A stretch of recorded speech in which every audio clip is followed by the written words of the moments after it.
Rakkam jirta? Nagaa jajjabaattaa? Jira naguma. Baga jiraatte illeeti? Mhm. Warra Sudaanii kana sitti galammoo sitti galisa? Ha? Warra Sudaanii kana situ jara gale moo isaantu sitti gale? Dhugaa hin beeku akkam akkamitti akka walitti dhufni. Akkaataa miidhama. Ani suma qorachuu barbaade sanyiin kee Sudaaniidha moo jechuudha barbaadeen dhumayyuu moo Oromoodha? Beetaa ijoolleen keenya yeroon afaan Oromoo muuziqaadhaan ምናልባት hojjedheetu gadhiisee na arrabsan ture koomentiidhaani. Kaza gaafa tokko sim jedhee na arrabifmaanii hojjedhe tiktokii. Kaza isaan fooloo na godhani. Kanumaaf. Galee ati Sudaanii miti kaa? Lakkii akkamitti Sudaanii ta'a.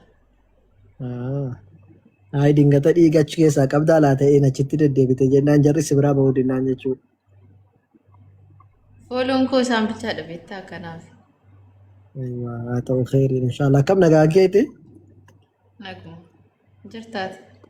Nagaa alhamdulillah jabaattu? Naguma. Baay'ee baga jiraattan. Wanti haaraan maaltu jira? Wanti haaraa homtuu hin jiru. Hunduu hin jiru?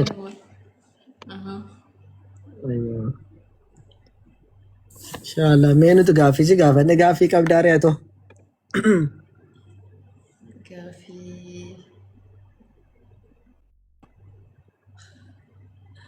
Gaafiin qabu. Tasuma moo? Barumsa yoomna barsiiftee xumurtee otoo achumaan baddee haftee. Biiziin ture samoona wayii takka.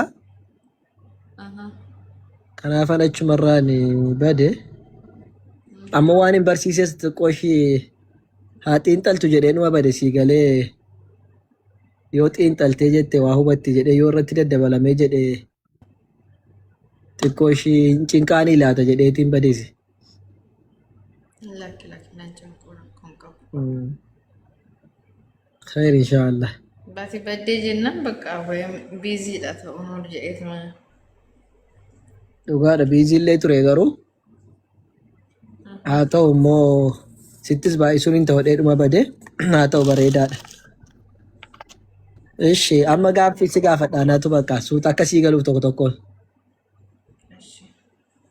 Tole. Ati waaqa tokkotti amantamoo waaqa sadii? Waaqa tokkotti.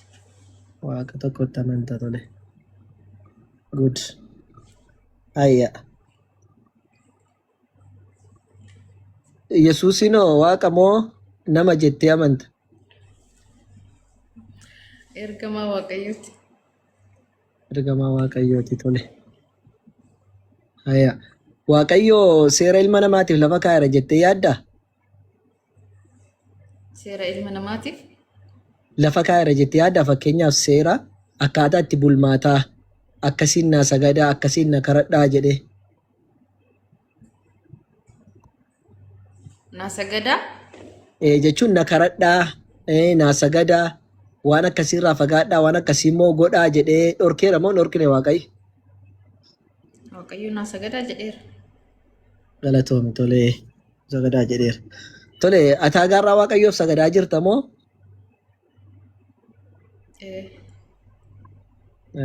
Tole. Waaqayyo tokkichatti sagaduuf sun eenyu?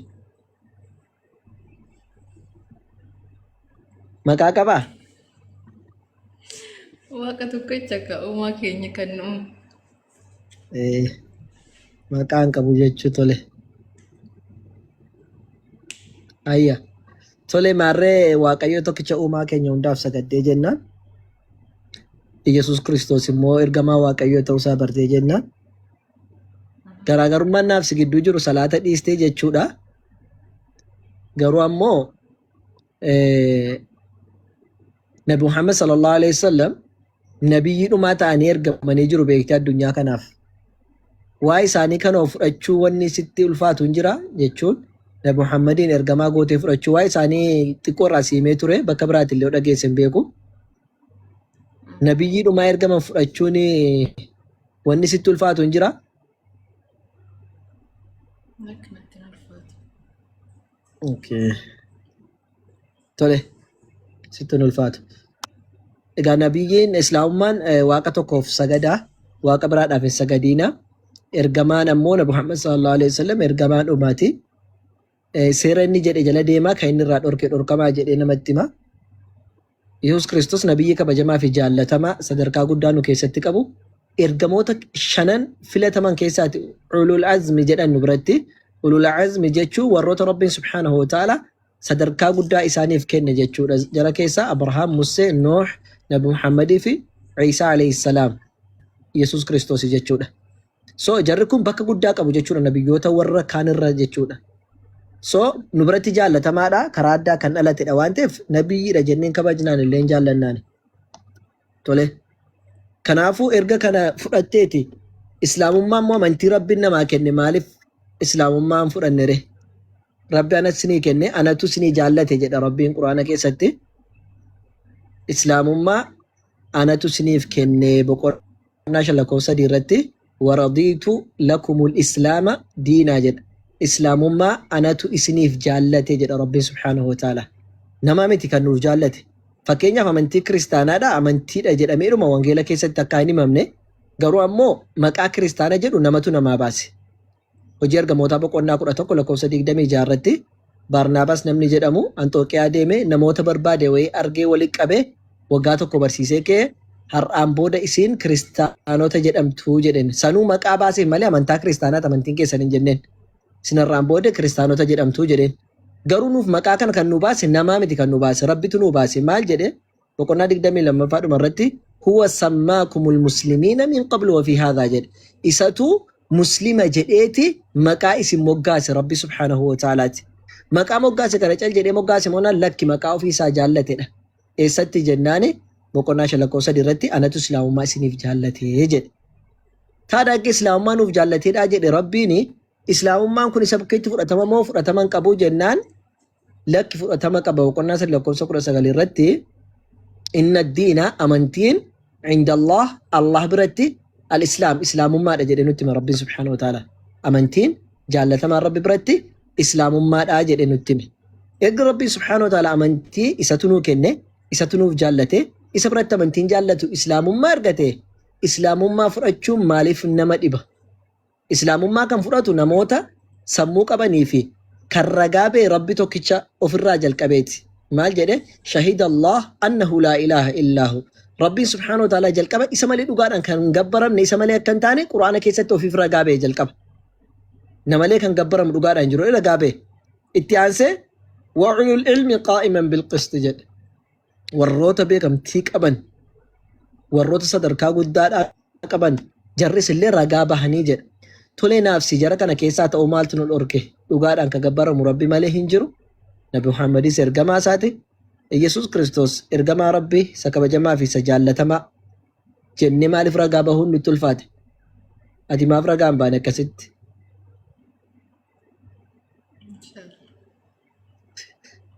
Inshaallah kan Arabootaa moo isa kan Habashaa? Isa dhugaa. Isa dhugaa taanaan egaa namni anaaf siyaarra wal agarre yeroo darbes wal agarre isa wal agarre sana walitti deebi'uu keenya rabbitu beeka deebi'ee boorsii argaa sin argu anarra ciisee hin kaa'an ka'uun beeku har'a nama wayitu gaaffii gaafatte araba wayitu maal jettee gaafatti yaa sheekh jetteen jennaan abjuu wayin argee garuu abjuu sana sitti munduratti abbaan manaa kiyya ijoolleen irraa qaba ture galgala na bira ciisee fayyaasaa waliin haasa'a bulle ganamee roon subii salgaduuf ka'u inni du'aasaa argee jette. Galgala nagaa waliin ciifne achumatti yeroon ganama subiidhaaf nan salaatedhe subii ka'u inni du'aasaa arge achitti jette. Maal jechuu barbaadeeni? Meebi farhaan kan bor deebi'een dhufaan dhufuu rabbitu beeka. Sii galee? Takkaa rabbii walitti nu deebisa. Takkaa immoo qaniin keenya yoom akka geessu hin beeknu. Namni dirqama du'uudhaaf dhukkubsachuudhaan qabu. Dirqama siqaayee arguudhaan hin qabu. Rabbiin gaafa fedhe abbaa fedhe akka barbaadee fudhata jechuudha. Gaafa guyyaa Rabbiin subhaanahu wa ta'ala nutti katabe immoo laa yasta'khiruuna saa'atan walaa yastaqdimuun. sa'aatii tokko sekendii tokko duubaa fi fuulduratti hin jedhu gaafa rabbiin sitti guyyaa san qabe guyyaa sanarrallee darbuu hin dandeessu namni illee sirraa hambisuu hin dandeessu jechuudha. So namni sitti hime sirratti ragaa bahee jira. Bor ammoo guyyaa qiyaamaa rabbi fuuldura gaafa deemne ilmi namaa gaafa guyyaa bakka itti tasaqaayyaan argan sana maal jedha? Yaa rabbii kiyyaa nu deebisi. Qaala rabbi irji'uuni. Yaa rabbii kenna nu deebisi. Deebinee hojii gaarii daddalagnee ammallee sadaqannee sagannee dhufnaa jedhu. Aqnee xiqqoo ishii sagannee hojii gaarii xiqqoo dalagnee deebinee dhufnaa jedhu. Maaliif jennaan dhaqanii cinqii achitti jiru warri asitti rabbii sagaduu didanii rabbiin dhagahuu didanii gaafa itti mamu fudhachuudhaa didan gaafa dhaqanii du'anii jedhan bakka al tokko qofa nu deebisa achitti. Dhaqnee sagannee sadaqannee sadaqaa birrii namaa kenninee hiyyeessaaf hojii gaarii dalagannee waan ati jette hojjennee deebinee dhufna ta'alluma tokko bichaa ol nu deebisti nu ajjeesi jedhuun. Rabbiin subhaanahu wa ta'aalaa kallaa jedhaan lakki hin jiru. Guyyaanis ni kennamee ture. Umurii kee waggaa 20, umurii kee waggaa 30, umurii kee waggaa 15 rabbii sagadi rabbiin kadhadhu jedhamee sii kennamee jira. Garuu umurii sanaati immoo fudhachuu diddee har'a immoo guyyaan kee darbee jira jedhaan Rabbiin subhaanahu wa ta'aalaa. Guyyaan sun ammoo guyyaa amma akkatti ilaallu miti. Amma tempereecharri biyya Arabaa mataatti ol nu bahee makiinaa ofuu dadhabaa jirra. Biyyoota Awurooppaa tokko tokko immoo akka ilaaletti yoo argitee jiraatte biyyoota Awurooppaa keessatti ammoo digirii 105 moo 115 galee laftillee innarra ejjetan aspaaltiin adda ciccitaadhaa jira jechuudha. Tempereechara addunyaa kanarra jiru ilmi namaa dadhabuutti jira. Bor ammoo gaafa rabbi fuuldura deemne gaaffiidhaaf waan baay'een nu dhiyaata otoo gaaffii sanatti hin dhiyaatiin. Namni gaafa gubaa sana arge gaafa ho'a sana arge gaafa kophaa boolla qabrii sana keessa ta'ee jedhe maal jetti haatillee ilmoodhaan. Rabbiin subhaanahu wa ta'aalaa quraana isaa keessatti haati maal jetti otoo ilmi koo bakka koo bu'ee anaaf animmoo abidda kana keessaa ba'e jetti. Yookaan ilmis akkuma kana yawaddul mujrimu law yaftadi min cadaabi yooma idhin bibanii. Namni sila rabbitti amani jedhamee kadhatamee ture lakki jedhee didaasitti boonaadhaa ture. Inni kaan qabeenya isaatiin, inni kaan bareedina isaatiin, inni kaan sanyii isaatiin, inni kaan lakki qaanfiidhaan warri dhiisaa ture amani rabbitti jennaa warri didaa turani. Bor maal jedhu maal taa'utu bakka koo ilmi koo naa bu'ee gubate ana abidda kana keessaa ba'e. Yookaan inni maal jedhu utuu haati koo abidda keessa seente ani immoo abidda kana keessaa na baasani. Otoo haati koo bakka koo cinqamte ani immoo keessaa ba'e. Asitti haati kee maal siin jetti? Intala koo kottu ani bakka kee akkasaa ta'u jettee bakka kee deemti malee sinoo itti baaste sin kennitu haati kee. Xiitii yoo tokko samii si fuuldura dhaabbatti mee asitti haati kee? Utuu argitu hin duutu ati. Haati kee si dura dhuftee duuti. Takkaa immoo intalli haadha jaallatu yookiin ilmi abbaa jaallatu haadhattuu xiyyiitiin tokko samii anatu haadha koo dura du'a jedhee laphee isaa xiyyiitiin kennee du'a jechuudha. Garuu guyyaa qiyaamaa waan akkasiidhaan jirtu. Guyyaa qiyaamaa yoo haati bakka hin taane keessa jiraatti yaa rabbi mucaa koo bakka kana gashee anaan bakka gaarii na kaa'e jetti. Ilmis akkasuma haadha koo yookiin abbaa koo bakka kana kaa'iti ani immoo asiin baha bakka kanaati cinqii kana keessaa jedha. So cinqii haadha kee dabarsitee achitti kennu ilma kee dabarsitee achitti kennu osoo hin gahin nagaan rabbiin subhaanahu wa ta'aalaa karaa inni sitti hime. Rabbiin quraana keessatti yaa ayyuha alladhiina aamanuu udkhuluu fi silmi kaaffaa jedha. Yaa warroota dhamanne jettanii gara nageenyaatti guutummaan guututti galaa. Laal islaamummaan nageenya, rabbi tokkichaa sagaduun nageenya, rabbi tokkicha kadhachuun nageenya, rabbi tokkichitti amanuun nageenya. Guutummaa guutuutti nageenyatti koottaa jedha. Islaamummaan nageenya waan ta'eef gara nageenyaatti guutummaa guutuutti seenaayyuu nuun jedha. Kanaafuu an akka kootti yoo gaaffii islaamummaa irraa hin qabaanne gaaffii biraallee waan shakkii sirra jiru yoo hin qabaanne wanni ati eegdu hin beeku. Ukkubii baay'isii bawwayii eegda ta'ee dirqamaa hin qabne keessa si gashina ta'ee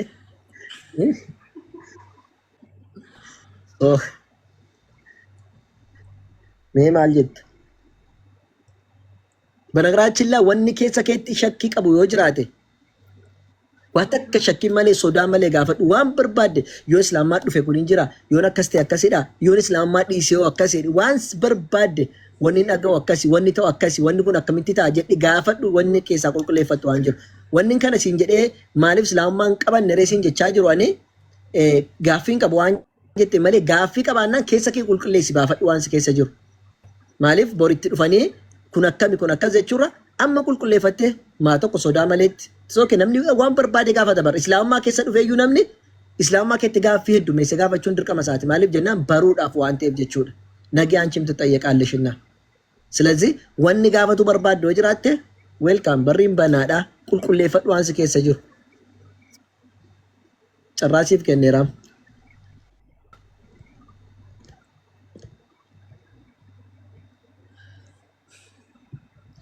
Dhugaa gaaffii hin qabu. Ayya. Wanna hundumaa hubadheen jira. Laalii naaf galee jira jaateef jechuudha. Tole. Inshaallah har'a osoo hin ta'in gaafa torbanuma kana keessatti siif sinaan haasa'a. Okay? Yoom keessaan haasoof taatu achi siraa 24 teessa. Inshaallah sitti haasa'a. Kaza qaxaruu qabna. Saniin booda inshaallah. Okay. Nan masaa jechuudha. Itti yaadi amma sanatti illee gaaffiin jiraate itti gaafadhusi yoon gaafannes immoo itti yaaddee qulqulleeffattee bor wanni gaabbii akkasitti hin taanetti rakkoodhaa miti inshaallah hin haasofna. Hayya mee waa'ee maalirraa sitti himu har'a xiqqoo ishee daqiiqaa muraasa maal sitti himu ስለምን ትፈልጋለህ? Wanta das jedhee wanta laazim baruu qabaadhu. Yani waan ofii keessi gammachiisu baruu barbaaddu yoo jiraate filaagooti shillee waqma jammara waan ati feetu yoo jiraate waa'ee waaqummaarraa moo waa'ee nabiyyummaarraa moo Waaqum nagara ta'ee siif si xaqqama jettu ati na gorsi. Okay. Gorsi maal inni ree gorsiisu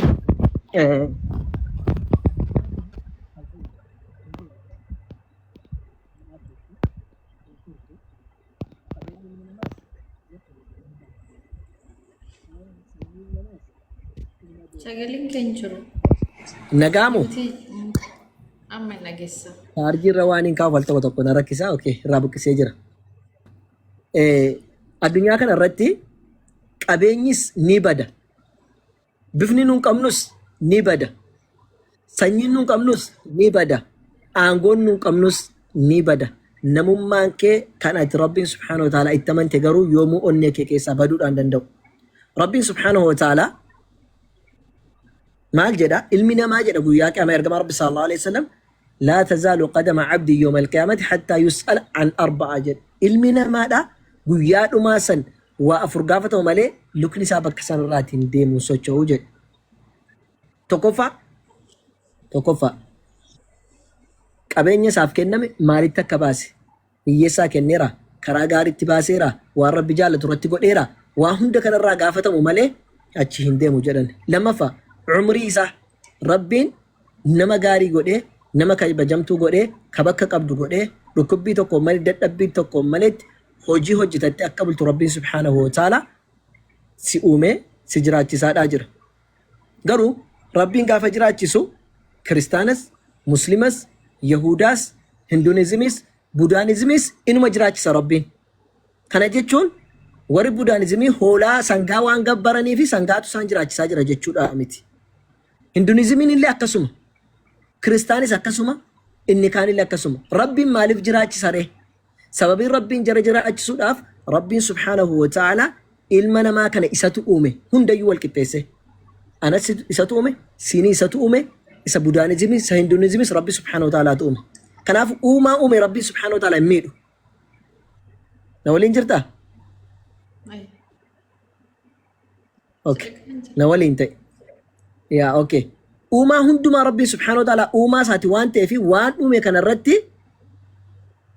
miidhuudhaan fedhu Rabbi subhaanahu wa ta'ala miidhaa waan hin taaneef inni. So hunda qixxee nyaachisaa, qixxeedhaa obaasaa, qixxee jiraachisaa guyyaa dhumaati gaaffiin jara gaafatan. Garuu immoo irraa gaafatamtaati. Guyyaa maal irraa gaafatamte naa umurii kee kana maaliif dabarsite? Tokkichummaa Rabbii dabarsite? Rabbii kee wajjiniin wal beektaa? Waan Rabbiin siin jedhe tolchite? Fakkeenyaaf namni tokko bar biyya tokko keessa jiraachuudhaan waan mootummaan biyya sanaa godhu dirqama hojjeta. Maaliif jennaan waan mootummaan biyya sanaadhaa hojjetu yoo hin godhin biyya sana keessa jiraachuu hin danda'u waan taateef seera cabse waan ta'eef. Lammaffaa namni tokko qacaramee kaampaanii tokko keessa hojjeta taanaan seera kaampaaniin baasateef hojiin kaampaanii isaan jedhu hojjechuun dirqama. Damooza sana argachuudhaaf Namni tokko biyya alaa dhaqee mana namaa dalaguudhaaf waan madaamiin jette guutuun dirqamadha. Maaliif madaamii sana bira akka jiraatuuf jechuudha. Yookiin hojjetee ji'atti damooza isaa argachuudhaaf. Rabbiin subhaanahu wa ta'ala ammoo si uume, si nyaachise, si jiraachise, qilleensa kana bitaan jirtu, aafiyaa kana bitaan jirtu, nageenya kee bitaan jirtu. Rabbiin akkanaa si jiraachise waan inni siin jedhe qofa sabmiit gochuu diddee, naa sagadi jennaan diddee, na karadhu jennaan diddee, ana qofa malee waaqni biraa hin jiru jettee diddee, umurii kee cali jedheenuma ilmi namaa asiifachi yoo deddeemaadhaa deemu taate bor irraa gaafatama. Umuriin sii kenne, nageenya sii kennee jira. Rabbiin osoo xiqqoo ishii hidda qaama kee keessaa qabe har'aa takkas gajjettee ol jechuu dandeessu. Komentii amma dubbisaa jirtu dubbisuudhaan dandeessu Rabbiin si qabee jennaan. Na waliin jirtaame? Rabbiin ija kana har'a nagaa seena daqiiqaa muraasa booda utuu ija kiyya Rabbiin qabe si laaluu hin danda'u, ol jechuu hin danda'u, gad jechuu hin danda'u. Morma keetuu xiqqoo hidda wayas keessaa si qabe akkas jechuu hin dandeessu, akkas jechuu hin dandeessu. Bareeduma har'a sii kenna kana bor Rabbiin subhaanahu wa ta'ala otoo sirraa fudhate har'a viidiyoo baate akkatti hin teessu nama dur. Luka inni sii kennee ittiin taa'u jirtu, dugda inni sii kennee ittiin taa'u jirtu guyyaa tokko Rabbii gajjettee sagadde. Ka amlaakish gaata ganaa yiteshaan aafiyaa inni sii kenne, bareedina inni sii kenne, amala inni sii kenne, namummaa inni sii kenne, jireenya inni sii kenne. Kanaaf yaa Rabbi kiyya galata kee erga na dhumte guyyaa tokko dhufee ani sin barre si waliin waliin qunnamne har'a Rabbii kiyyaa wal bareera. Galata kee yaa Rabbi ati qabeenya kaan naa kennite kana hundayyuu damooza tokko osoo narraan fudhatiin na jiraachisaadhaa jirta. Ilmi namaa yoo meekaappii sii dibe sirraa fudhata. Ilmi namaa yoo dawaa sii kenne sirraa fudhata. Oksijiinii deemee mana yaalaa sitti gaxxame namni birrii sirraa fudhata. Rabbiin garuu fayyaa amma kana sii kenne guyyaa kana yaa Rabbii kiyya na jiraachistee jirta. Yaa Rabbii kiyya umurii na dheeristee jirta. Guyyaa tokko sii waliin agarre yaa Rabbii kiyya ati galanni kee haa ga'u jettee waaqa galata galchite qumna garka libbish. Taganaa itti taaqaallish kamlaakish gaa. And namni ammoo gaafa nagaa qabu Rabbii وجني والبيكنة إرجع ربي صلى الله عليه وسلم تعرف إلى الله في الرخاء يعرفك في الشدة إرجع ربي صلى الله عليه وسلم ربي وجني يرونا جا قبض يرو بريدنا قبض يرو قبيني قبض إسا والبري غافر كنك إنسي والبرا غافنا جا قبض إسا وجني ولسيته غافة تركت دراشو السنة ربي سبحانه وتعالى يوهر أبريد إنك أنا سرّاف رأته هترى رفتي فيديو أنت سون كام فتوى فيديو شفتها يمكن فولا كيتا جوجتا تكاوم فيديو لايف إنسنتو ضرورة ريد رب رأسي كني تكارب بينغلتي فتين بيوتو أكوان أوفيك أوف أمتة في الحال تجتشو توك سجتشو كوميتي فكينيا دبتو جرا I don't know غرو إندا فكينيا دبتو جر ربي نجاسي كني أنا مفهوم بدو دان تاجر تكنا يا ربي نجانا كني تكنا في غلطة كي جت ربي غلطة فنتأوني ملا Maaliif bor gaafa taa'uudhaa dadhabde namni ilma namaa si beeshin tibeetii seenuu kan dadhabutu jira. Yaa xeeninnatu gaafa irraa deemedha beeka jechuudha. Kanaaf gaafa sagaleen kiyya hin jiru sagaleen kiyya. amma hin jiru. Ushee taap godhaa yaa jamaa tole. Taap godhaa jechuun namaan hin jaalladhu. Godha akka rakkina gaafa sagaleen kiyya badu. So gaafa nagaa dhabde qofa yaa waaqa koo jechuun gaafa rakkina keessaa faayidaadha hin qabu. Gaafa nagaa qabdu gaafa quuftee utaaltee akka barbaadde galte gaafa sana rabbii wal bartee jennaan hulleem dastanyaatti waan nyaalleesh. Hattaa otoo dhukkubsate namni otoo waan fedhe dhabeeti rabbi faana waan wal beekuuf minima ይመስለውም ከአላህ ጋር ግንኙነት አለውና har'a garuu gaafa nagaa qabdu gaafa wanda qabdu yoo rabbii wal dhabde borillee gaafa dhukkubsatte namni si baqata. ዛሬ ሰው ቁንጅና ሻይቶ ነው የሚመጣ ሱዳኒ መነከት ነው ወረቱ በሬዱ ተባተ ተካ መነነ ፎክሳ ሰኔ በቃ ቅላልመ ካንቺ የሆነ ነገር ስለምፈልጉ ነው የሚመጡት አሞ ነምኒ ሐረስ ከበበ ዳበቱ ኩን ነገ ምን ማያደርግልሽም ጋፈ ዱኩብሰተስ ጋፈ ዱተስ ነምኒ ዋሲ ጎዱ እንጅሮ ማሊፍ ጀና ረቢ ስብሐነ ወተዓላ ኢላ በቀልቢ ሰሊም ጀድ ቀልቢ ቁልቁሉታቲ ቆፈዮታቲ ማለ ወኒ ተኩሲን ፈየዱ ጉያሰን Kanaafuu qalbii qulqulluu dirqama qabaachuun kee sagaleen kiyya dhaabbate.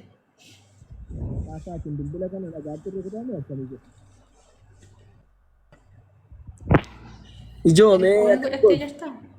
hin godhanne haa takka. Nagaamoo? amma hin dhageessa. Al tokko danda'e bakka silkiin koo samoonatti qo'ishii samuusaa lakkii miti na fakkaata. So Rabbiin Quraana keessatti maal jedha?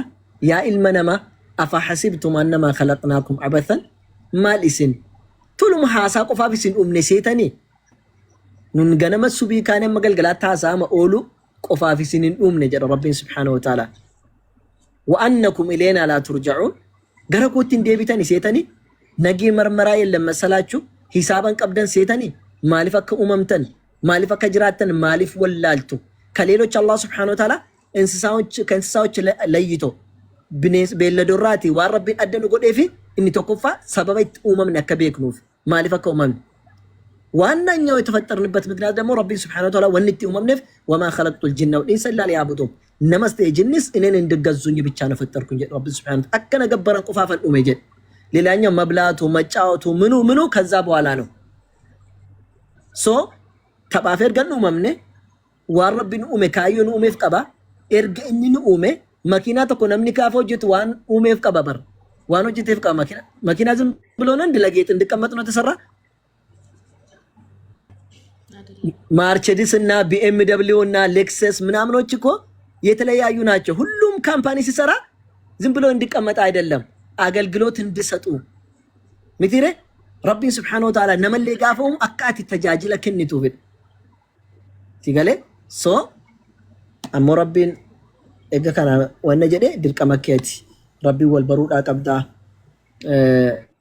እስላሙማ ከሰት ሴራ ኢትንጅራቱ ቀብዳ ወን ሁሉም ረቢን ሴራ ከሲ ጋጅራ ምርጋ ከለሲ እገሲ ከበጀዳ አጅራ ጀቹ ሲገለ እስላሙማ ከሰነም ጅራቱ እግዚአብሔርን የሚያክሰው ከመንጠራራት ራሱን ዝቅ ያደርጋል ኦል ከፍ ከፍ ጎቹራል ምንማ ዝቅ ወጎዳ ማለፍ ጀናኔ ይሄ ሁሉ የአላህ መሆኑን ያቃል ገንዘቡ እንደ ጤዛ ናት እቺ ዱንያ አላህ Subhanahu Wa Ta'ala ምን ይላል ከማ ኢንዘልናሁ ሚነ ሰማይ فاختلط به نبات الارض አለ እቺ ዱንያ እኮ ልክ ከላይ ዝናብ ዘንቦ ከዘነባ በኋላ ወይ ደግሞ ቦካን እርጋጋራ ሮቤ ለፈራት ፊጤንሰኒ ባሳሚ ባዲያ ከሶ ጅራት ታቲ መርጊ ፊጤንሰኒ ቀባ ቦካን ኢትሮቤ halkan ገርምና ካቱ ፊጤንሰ ቀባ አከ ፊጤንሰ ሰናት ረቢ Subhanahu Wa Ta'ala ዱንያ ሁሉን ይበደ ወንም ትያፉ እንጂ አስረት ከኛ በፊት እኮ ነበሩት ሞቶን ቢኑ ድሮ ይቱረን የሉም ዛሬ በረዲና ዱንያ ከነረ ወር ይቱረን ዛሬ የሉም ሰኝዳም በከመ ወር ይቱረን ዛሬ የሉም ነምኒ ሐራጅሩ ተቆፋን ወራ ረቢ Subhanahu Wa Ta'ala ወልቤክ ሆጂ ሳኒቶ አስረተፍ ጥሩ ስራቸው ሁለተኛ ወሪ አስራ ደመን ወኒ ጀራች ተቀባን ሆጂ ሳኒት ጥሩ ስራቸውን ብቻ ነው ጥሩ ስራ ከሌለ ሰው ምንም ትርጉም የለውም ሆጂ ጋሪ ቀባቹን ቦር ረቢ ፍንዱረት ሲፈየዳ ጋፈ ቀብሬ ከሰንት ሆጂ ከቁ በሲፋና ሰን ሳጥኒን ሲፋና አዋለሙ ትርጉም የለውም ንካም መኪና ከሰታ ያከን አዋለሙ ጅራ ንካም ብሪ ፋና ከን አዋለሙ ጅራ ከወርቂ ፋና አዋለሙ ጅራ ምንም ነገር ዮመ ላ ينفع ማሉን ወላ በኑን ኢጆሌንከ ቀበኝከ ሲፈየዱ እንደው ጉያ ቂያማዳ ከን ሲፈየዱ ጂከ ጋሪው ጀናን ጋሪ ሲፈየድ ግን አንድ ነገር አለ ጋሪዎች እቹ አንድ መስፈርት አለ የፈለግሽ ጥሩ ነገር ብትሰሪ ወንበር ባደ ጋሪው ሶደ ላይ ደ ፉራተማን ቀቡ ኢላ ረቢ ተመንቱ ማለ ከናፍ ረቢ ማጀደ ዋየ ኩፋራታ ክርስቲያኖ ተጋፈዱበቱ فجعلناه هباء منثورا جد ሆጂ ጀሪ ገጋሪ አዱኛ ከነ ረቲ ደለገኒ ሆጂ ሳኒ ጉያ ቂያማ አከብዮ ከራ መስኮቲ ሴንቶ አርግቴ በይታ አዱ ከሰቴንሴ የሆነች በዛ በኩል ምትገባ በመስኮት በኩል ብርብሪ ወይ አርግቴ በይታ ኦቶ ቀበቴ እንቀበምቲ ቢዮን ሱን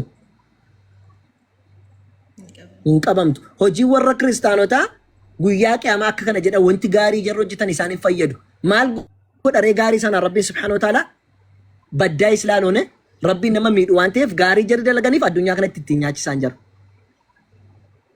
አዱኛ ከነ ረቲ ጥሩ ስለሰሩ ምን ያደርጋል በዛ ያኖራቸዋል ይበላሉ ይጠጣሉ ይዝናናሉ ነገር ግን መጨረሻ ቀን ወይ ደግሞ ጉያዱ ማሰነ ማታ ከጀራን ፈየዱ ጀቹ ከናፉ ሆጂ ገጋረ መፈቴ ደለግዱ ጋሪ መፈቴ ታቱ ረቢ ወልበሩ እንቀበዳ ረቢ ተከጀ ቀባቹን ድርቀማ አሞ ሆጂ ፎከታም ምልዩ ደለግደ ረቢ ኢሳዳ ቀብድ በነገራችን ላይ እቺን ደግሞ ሳልነግርሽ ሶዳቺሱ ቆፎሶንታን እስላማ ከሰገመቺ ሱኒ ሲንጅራ ረቢ Subhanahu Wa Ta'ala ቁርአን ከሰቲ ማልጀዳ قل يا عبادي الذين أسرفوا على أنفسهم لا تقنطوا من رحمة الله جدي يا محمد صلى الله عليه وسلم لني بارايتشي نغاراتشو غربوتن كييتهمي እነዛ በነፍሶቻቸው ላይ ድንበር ያለፉ ሰዎች ወረልቡ ሳኒ ረቲ ዳንጋ ደርበን ወንጀል በመስራት ዝሙት በመስራት በመሰረቅ ሰውን በመግደል የአላህን ትእዛዝ ባለመቀበል በነፍሳቸው ላይ ድንበር ያለፉ ዳንጋ ወረ ደርበን